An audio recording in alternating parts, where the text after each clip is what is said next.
top 5. Okay, we'll start with Arch Manning. We're going to hear from Jeff Howe from 247, covers Texas football. He commits to Texas. I want to say two things. I don't know how good he'll end up being. Obviously, he's the number 1 rated player in 2023. Coveted player, lineage, all that. I think he may have handled recruiting better than anybody I've ever seen in my life. He has a Twitter account. He has one tweet, his commitment. None of this top 30, not top 15 or whatever, not where I'm going to be. And that's not, people can do what they want. It's their lives. He makes the announcement. That is it. And he also kind of gets away from the South, even though he'll be in the SEC at some point. He gets away and maybe can start his own legacy. Yeah, it's a huge deal for Texas. And look, all of the three Manning, well, I mean, I guess Eli was the same as Archie, but off of Archie's scion, they've all gone different places. Eli went to Ole Miss. Peyton cut his own path to Tennessee. And Arch very well could have just said, I'm going to Ole Miss or Tennessee or somewhere like that. And he's cutting his own path to Texas. It's going to be interesting to see how that affects the rest of the quarterback room. I don't think it'll affect Quinn Ewers at all. I think it'll certainly affect Malik Murphy when it comes down to it. And, of course, we haven't even seen him yet. And, Hudson Card, it just seems by the minute he's, getting pushed closer and closer to the transfer portal. Yeah, it's a massive commit for Texas. I mean, congrats to them. I have seen, just a huge amount of, celebration and just a huge amount of attention that's been paid to it. I mean, obviously the last name comes in handy there because, I've seen number 1 recruits make their pledge and it's a big deal, but, having the Manning part of it, I think has certainly made it probably 2 or 3 times as big. But I'm with you. I think the first tweet being the commitment tweet and not getting into all the, it's got, it's been this way for years, but top 12 and top 16 lists, and we got guys, all due respect, but they're tweeting out graphics for camp visits and stuff, and it's just really refreshing to see a kid who's got that much attention just go, here's where I'm going, and boom, and it's done, and there's no games being played. I love that. I wish it was more straight to the point like that and not so much of the kind of circus atmosphere that it can turn into for some. But you got to have your fun with your one opportunity to go through it. So anyways, I like the way that he handled it, like you said.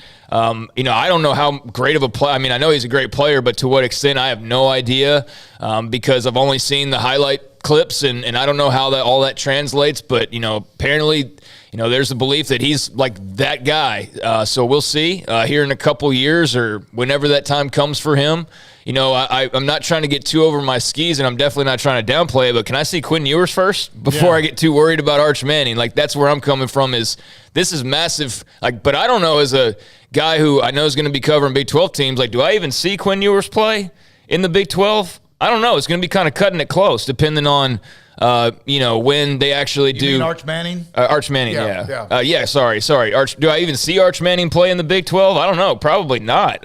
Maybe not. I don't know. Maybe for a year. But, I want to see Quinn Ewers first. I've heard so much about him that, I'm really intrigued to see what he does this year. And then, obviously they're loaded up behind him. So, big-time commit for Texas. Big-time get for them. Not only – the thing that's kind of what I'm getting at is on the field – that's one part that we don't know, but really this is important today because of the off the field. That's why this is massive.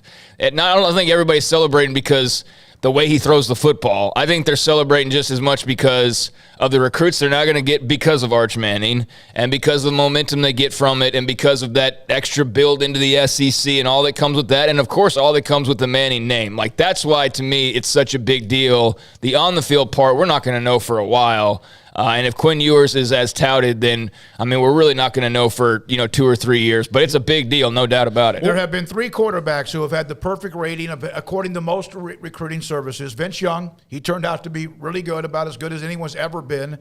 And then, of course, Quinn Ewers, and now Arch Manning. Ewers on campus. Manning will be. I'm going to pitch to Jeff Howe because I was able to record a couple of minutes with him about the commitment and what it means. Yeah, I just one thing I had, this is I know there's a lot of people that will talk about the NIL and what it is, but I actually don't think that Arch Manning is a quarterback who could be affected by that by an individual institution. Basically, I'm coming here, you can make it happen because he could go pretty much anywhere he wants with that name and his family can market him. So yeah, But I want to just disagree slightly. If this was another school, we'd automatically talk about NIL. Yeah. So I know what you mean. He doesn't necessarily need it as badly as maybe some others do or pursue it as much as others do, but I definitely think NIL came into play to some extent. I'm sure it did, but I think that for him, because of who he is, it can just be maybe more of an afterthought, not an afterthought, but like a secondary issue, because he's going to get money wherever he goes and probably get the number he wants wherever he goes. Right.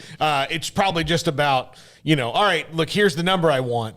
But, there's only a certain schools that Same can number meet he it. could have gotten at Georgia or Alabama. Or Caleb Ohio Williams State. could have said, or Bryce Young could say, Absolutely. or, I mean, that's one of the things, and I love recruiting. I don't jump into it like I used to because it is the lifeblood, really. I mean, you still got to get on campus and they have to turn out to be pretty good. And we've seen high classes fail. And then we've seen classes that were in the 30s and 40s or whatever, perhaps have elite teams. But the bottom line is that it's like, but it's a great day for Texas. And Craig mentioned probably the biggest part of it is, one, the name and also what it could mean to the rest of class of 2023 and beyond. Now, Jeff Howe covers Texas. We're going to hear